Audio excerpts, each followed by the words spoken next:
If you find a puddle under the boiler, the most important thing is not to panic and to determine the cause of the leak. The most common cause of leaks is the threaded connections. You may find a puddle under any threaded connection.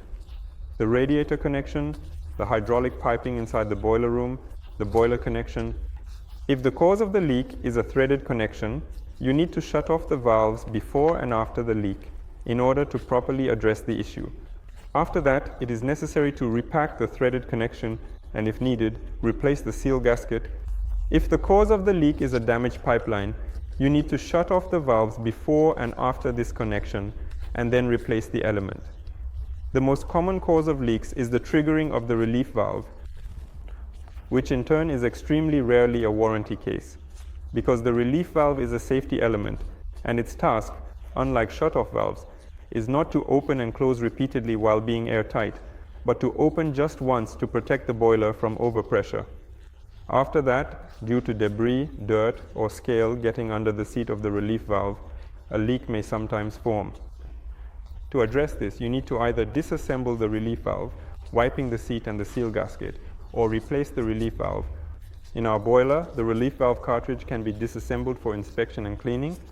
If you need to replace the relief valve assembly, you will have to use a small hex key to get underneath and unscrew the small set screw.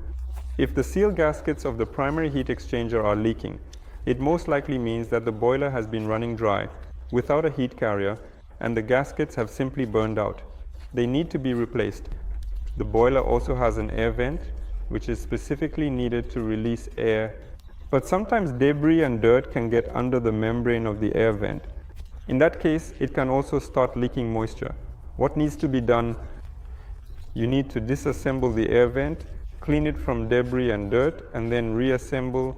But until then, you can simply shut off the air vent and it will stop leaking the heat carrier.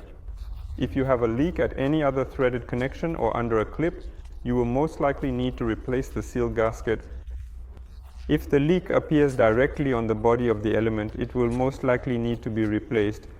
For example, the hydraulic group cracked, the pump housing cracked, or the secondary heat exchanger is leaking.